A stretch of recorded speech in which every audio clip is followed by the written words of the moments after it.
Welcome to Business Innovators Radio, featuring industry influencers and trendsetters sharing proven strategies to help you build a better life right now. Hi, this is Tammy Patzer, and I'm excited to welcome back Desi Coster. Desi is a Trivedi healer who is committed to applying her gift of harnessing, transmitting, and infusing life force energy into living organisms and non-living materials anywhere in the world through her thought intention to transform and optimize the potential of their inherent nature.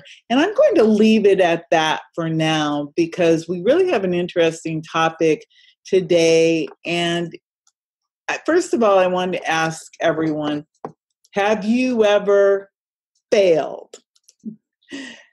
So Desi, I'll let you take it over because I'm chuckling to myself because, I mean, if I look at my life and, you know, how many times I have started something and failed at it miserably. But the good news is I'm still here and obviously I'm still alive, so I haven't done anything that has failed to that level. But let's talk more about failure and what it really means for people to fail. Yeah, I'd be delighted. So I agree. Every single person on this planet has failed at something. You know, that's if we look at ourselves, even from little tiny babies, when we are born as human beings, we don't even have the capacity to hold our own head up. You know, we are so frail and weak from the time we're born. So imagine, you know, a little baby over time learns to, you know, develop their muscles, learns coordination, they grow, they are literally laying down neural pathways. And they get to a point where they start crawling. And then, of course, the time comes when they learn to walk. Now, I don't know if you personally have children or you've watched little babies, you know, attempting to sit up. I know, Tammy, you have kids, so you know exactly what this is like. But when you see a little child, they get up and they fall down, and they get up and they fall down, and they literally do this probably thousands of times. Now imagine if they didn't kind of giggle and laugh, and which is what they normally do. You know, if you see a little kid fall down, they just get back up again, and they're delighted. They're in awe by the fact that they can even do the first part, the first component, the first kind of push-up or whatever they're doing. And that's the thing. Children don't have these limitations or beliefs, oh, I should be this or I should be that. Instead, they're delighted just to be able to do something because what they realize is there's no such thing as failure. It's actually feedback. In order to be successful in your life, you need to be able to get feedback to how close you are getting to the outcome that you want. And that's the beauty about failure. Failure doesn't mean you'll never be able to succeed at anything. Failure means you're course correcting, you're getting the information, you're laying down the foundation of how to get closer and closer to the outcome that you desire. And so eventually that little baby, and we've all been that little baby as human beings, you know, do we lay slithering on the ground like snakes? No, we don't. You and I, all of us, we walk, we run, we can move. We have amazing capabilities as human beings just in our ability to move. So our dexterity and the way that we move, let alone how we think, how we can think and do multiple functions at once, is all because of trial and error. Even in the way our brain functions in such a way that it lays down pathways of how to do things, massive neural networks. And the beauty is, if there is some other way of doing it, we immediately do that other way. And here's an example. If you know how to go from point A to B, and you learn one day, somebody says, hey, Tammy, I know this fantastic shortcut. It makes that trip half an hour shorter, and there's a fabulous view of the coast. Would you do it? Yes. Just like that. How long would it take you to keep repeating? And it was a great experience. You'd do it every time, wouldn't you? Yes, it's interesting because I have a really good example of that. Today I was working on a project, and as I was doing, I was going, oh my goodness, this is taking forever. Yep. There has to be a better way. And I was doing it like I was working on download all of these things all at once, and then I discovered that they didn't save with a name. Every single one of the files, even though they were different, had the same name. And I said, okay, there has to be a better way. And so I stopped, and I actually threw everything I'd already done in the trash. Yeah. And I went back and I looked at the way this system was designed, and I said, oh, if I send myself an email, it'll tell me the exact name of what it is, and in this email it'll actually have the information I need, and then I can just do it one at a time. So that's a prime example of I failed miserably, and I wasted hours trying to multitask and do something that I thought would make it quicker.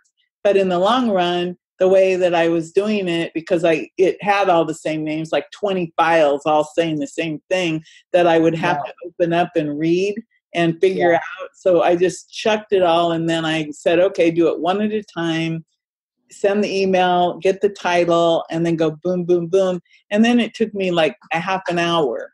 Beautiful. To do something that I'd spent hours on. So I failed miserably. So that's a beautiful example. Once we learn how to do something and do it well, it takes us no time at all to replicate that new particular behavior or that practice. You from now on will do that every single time. You're not going to go back and do that what you were doing before, because you know already it's a better system, it works faster, it's more efficient. And that's how we work. So everything that we do is a series of steps, it's a process. If you think about even how we think, everything is a process. And we as thinking machines, because, part of who we are, our brain is like a mental processor.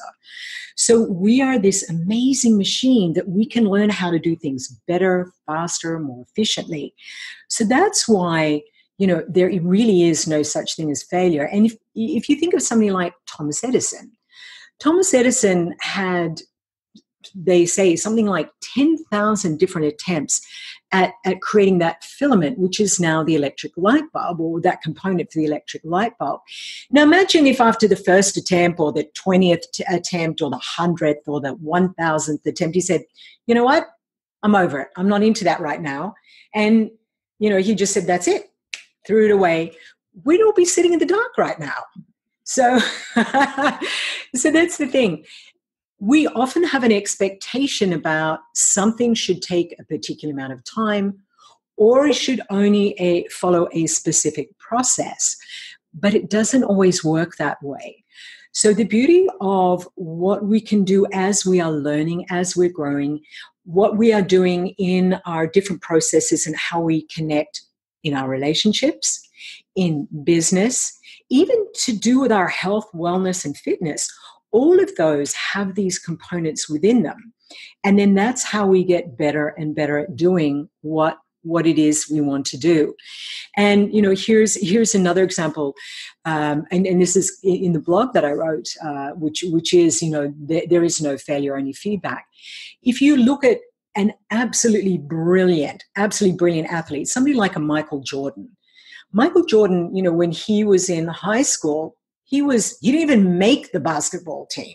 Hard to imagine. I mean, he's one of the best basketball players ever in the world. And, when you look back on how he started, it was, you'll never amount to anything, you won't be any good. But what he did was he practiced over and over and over. In fact, he made some phenomenal Nike commercials. And one of them was, I failed over and over and over again in order to succeed. And that's the key. In order to be successful, you have to be comfortable with failing. The other day, I was with a friend of mine, and for the very first time, I did a live streaming on something called Twitch. I've never done it before. And I've done some live streaming before, but you get there might not be anybody in the audience. So it's an unusual thing to be talking to potential people out there, but nobody's there, but maybe there might be somebody that's there. And so there's this unusual feeling at first, and it can feel a little bit uncomfortable. Nonetheless, in order to get good at doing that and to get a following and to get people and to interact, you have to be willing to fail. So was the first one I ever did great? Well, I don't know. I mean, it may have been okay. Was it a success? Did I get millions of followers? I got zero followers. So okay, but you got to start. You have to start somewhere. And I would rather be able to go, okay, when you're looking at what you're doing, have a look and be honest with yourself and look at, what did I do that was really good? What were some of the highlights or the best outcomes from what you did? Then you have to look at what didn't work, what really detracted from the outcome that you wanted. And part of that is because you don't have a certain strategy, you don't have components of knowledge, or it might be that you weren't connected to the internet. There could be a number of different factors. So you have to look at, what worked, what didn't work. And then the feedback or the course correction is, what can you do differently next time? And each time you incorporate those little adjustments. So same thing with somebody like Michael Jordan. There were some throws where he literally would do it 1,000 times.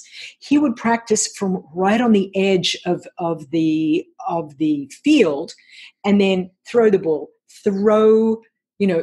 attempt at dunking. He'd stand with his back to the net and attempt dunking, as well as, running from different angles and different positions, thousands upon thousands of times, so that when that crucial moment comes, when you have to make a business decision like that, you're with a partner and you have to make a decision. It could be in your relationship. You could be in a situation with your child or your loved one, your partner, your spouse. You have to make a decision in the moment. The beauty of having this practice or laying down the foundation of how to do things is you know what to do in that moment, literally. And I'm sure, Tammy, you've probably had that experience where in the moment you know what to do. Many years ago, when I was flying, when I was a flight attendant, I was on a trip.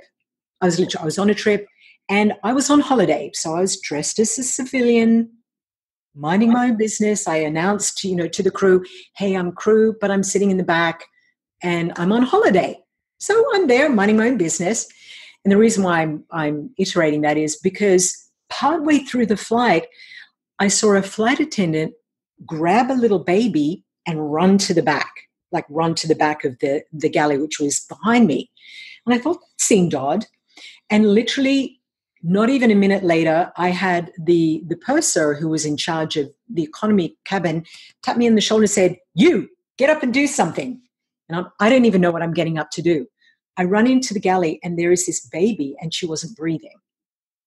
Now, being a flight attendant, one of the things that we were primarily there for was safety. We did literally hundreds, thousands of hours of CPR and AED training and what to do in emergencies and landings and this, that, and the other. So, we trained. And so thank goodness for that training, because literally in a nanosecond, I looked at this baby, I knew exactly what was going on. And I grabbed the baby because the two really, they had no idea what they were doing. So I grabbed her, I knew exactly what to do. And within 30 seconds, she was breathing again. So the thing is, there are times when we might have a crucial scenario where we have to be able to react or respond. We might have to make a decision that could be the future of how our business functions, or it could be the future of somebody's health and wellness. Or it could be that you are laying down, what's the outcome of what I want to do for how I want my body to look and feel?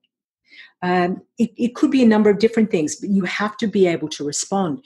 If you're like a Michael Jordan, where you're there to shoot that final goal, that could be the difference between you've won the game for the team for the year or you've lost it. That's a lot of pressure. But at the same time, if you've done that thousands of times, everything just slows down. You set everything up, you take the shot, you know exactly what to do. And in that moment, you just let go. You literally, you kind of let go and let God. And then the next thing, the ball is you dunked the ball, you've done what you needed to do, and that's it. Yay! Yeah. And that's the beauty of it. So that is the key. You have to be able to fail. You have to be able to be comfortable.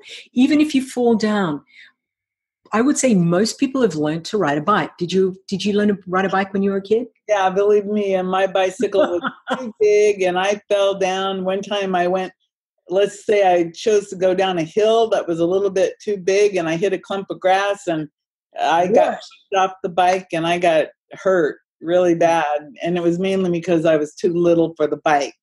It was a big bike and I was a little kid. Yeah. But I got back on the bike. I bucked off of a horse, and you got to get back up on the horse. Yes, you do. Been there too. That happened. When you're driving, if you ever have a car accident, you got to drive away. You have to get back into the driver's seat, drive again. I mean, there's so many things that happen. You get fired from your job. That's very humiliating to actually be fired from a job because sometimes you're not a good fit for a company, or sometimes you have to.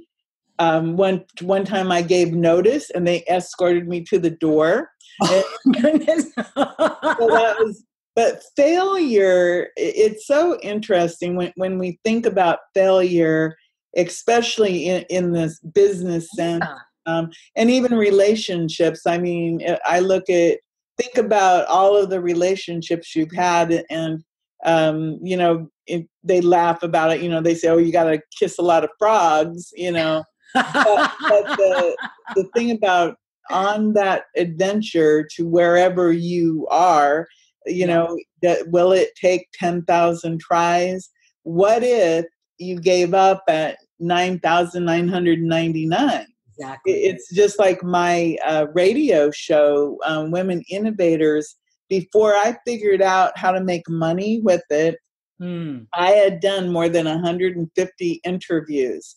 That's a lot of interviews, because if you think about it, it's 150 hours. But if you add all the other hours that you put in, prepping and trying to figure out a system, and I almost gave up. And right when I was at that moment of, maybe this isn't going to work. It is enough for me. Dear God, please give me the idea so that I can figure this out and make some money. Boom. And all of a sudden I had an idea that actually turn into a money-making proposition instead of me just talking to people. So I think that it is, we have to accept failure, and there's so much that goes with failing too, the shame, the embarrassment. Yeah. To get back up, sometimes you lose your dignity.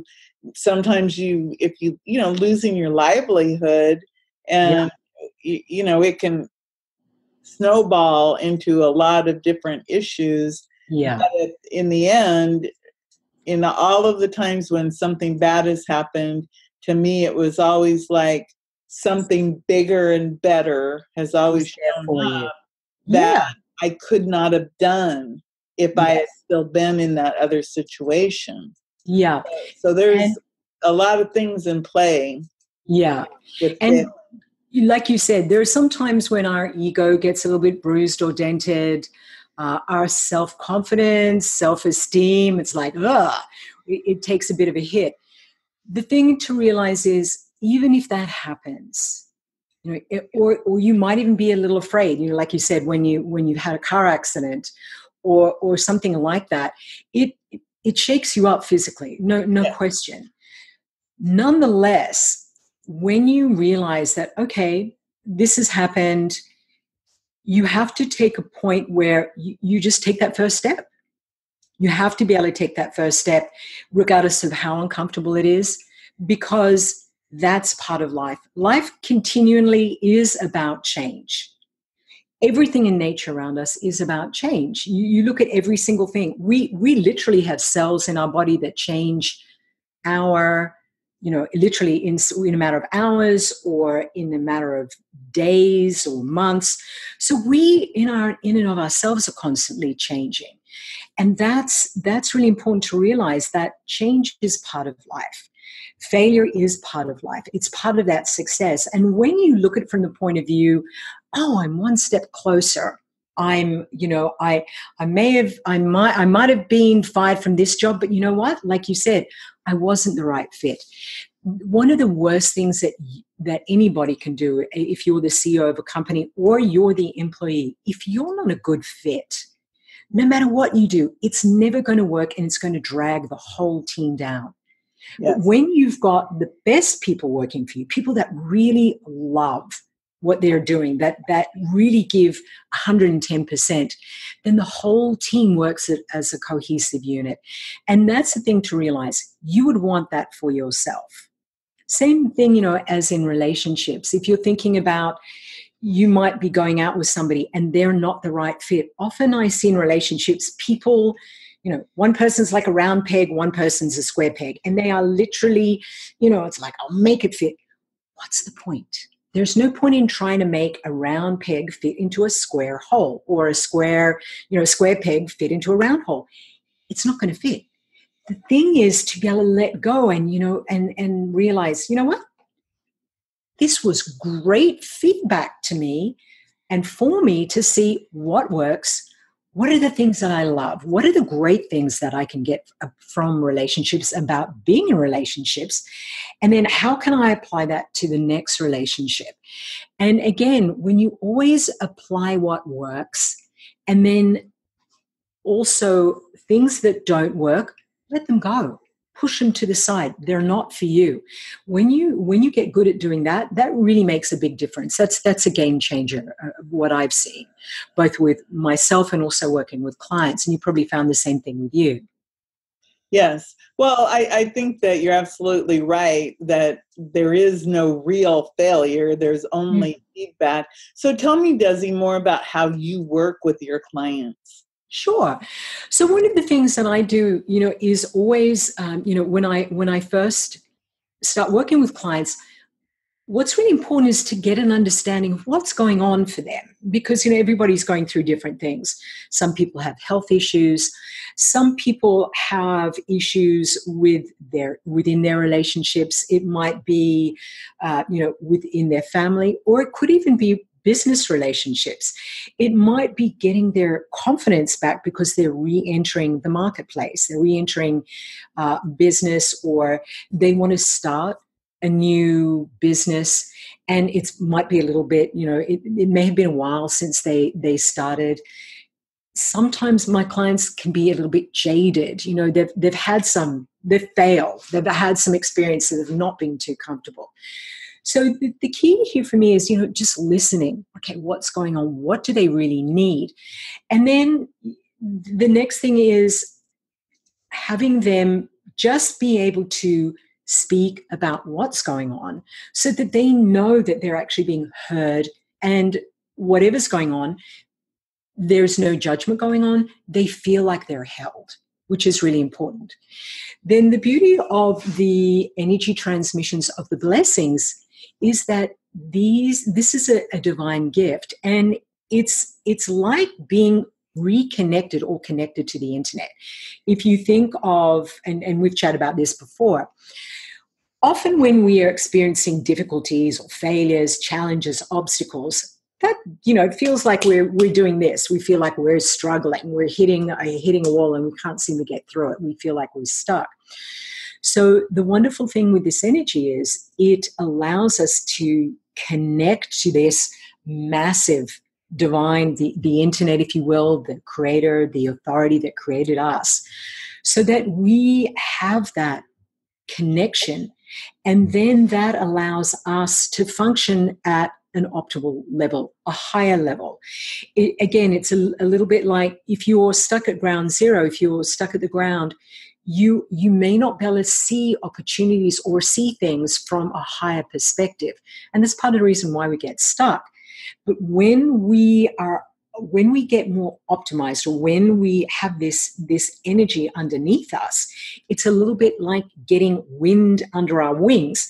It's like we raise up a bit, and then we get a higher, clearer perspective.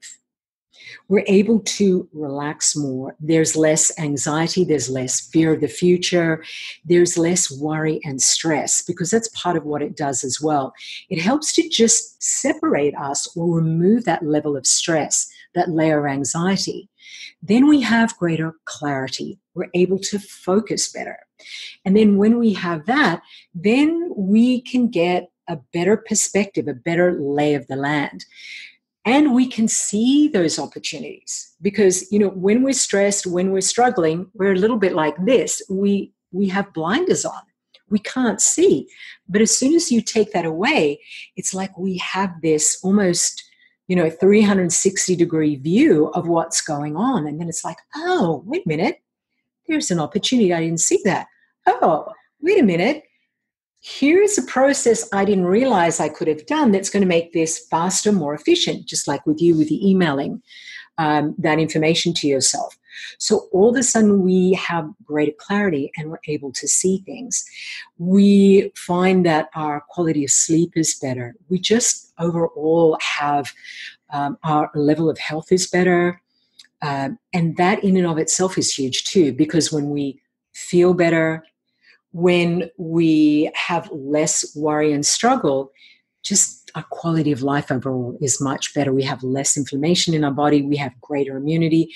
So these are all of the things that get boosted when we get these energy transmissions. And the beautiful thing is we've got science that verifies and validates some of these outcomes. So by doing that, we're able to function much more easily. Things become more effortless. Then we enjoy life. And really that's, life is about enjoying. And to me, that's the most important thing. Having good quality of life and being able to enjoy life is the greatest gift. So that's the thing that I get to see when I work with clients, is to be able to listen to them, hear what's going on, and for them to have that amazing experience afterwards. Wow. So everyone, you can go to DesiCoster.com and you can read more about the science. You can read the blogs. And you also have an ongoing newsletter, too, that they can sign up to receive, that gives them a lot more information. And I think the best thing to do, this is my personal opinion, is to actually reach out and call Desi, make an appointment to get a consultation, talk for 15 minutes or so, so that she can, have a conversation and find out what you're looking at and what your needs are. And that way, she can customize a plan, because the beauty of the energy, Desi, it seems to me, is that no matter who you are or what it is that you're dealing with, it can be applied to you personally, and also to business, plants, animals, agriculture, livestock, and other things. So it's something that I think it really bears taking a few minutes to talk to you to find out more. And like you said, the thing is, I absolutely offer, when people come onto my website and they want to learn more, they can get a free 15-minute consultation with me. And that way, like you said, we can find out, is this a fit for them? Great. If it's not a fit, not a problem. I might be able to refer them on to something else or someone else. But the beauty is, at least they've got somebody that they can chat to at least share what's going on. And that in and of itself sometimes is the first, that's the first step. If you've had some struggles or some failures, the first step is often the most difficult. And by doing that, you've taken that first step, and that certainly knocks the edge off it, that's for sure. And it also, I think, obviously, as everyone can tell, Desi's really easy to talk to. and again, you think about it, especially if you've had a lot of failures in your life, maybe you just need a fresh perspective on where maybe those failures were the foundations for your greatness, and maybe you're just one step away. And that's something I think Desi, you could certainly help someone to see that their failures are only feedback, because sometimes it takes that fresh pair of eyes and ears to hear and to see that, gee, if you look at your life, you can see that there's an unfolding there. And I think this topic about failure being feedback is really important. So I really appreciate your time, Desi. Thank you. Well, as always, it's fabulous chatting with you, Tam. I always love our conversations. And, it really, the thing is, like I said, when you look, all of life is about growth. All of life is about how we become the best version of who we are. And that's a huge gift. It really is. And by doing this and getting this energy, it's giving yourself the gift that, not only is for you, but it ripples out to your family, it ripples out to people closest to you. So it's a gift that really keeps on keeping on. So it's very cool. Wow. So everybody definitely go check out DesiCoster.com, and you can find out more there. And that ripple effect, it is a real thing. So thanks for reminding me about that. So everyone, DesiCoster.com. This is Tammy Patzer. Go make it a beautiful day. Thanks for listening to Business Innovators Radio. To hear all episodes featuring leading industry influencers and trendsetters, visit us online at businessinnovatorsradio.com today.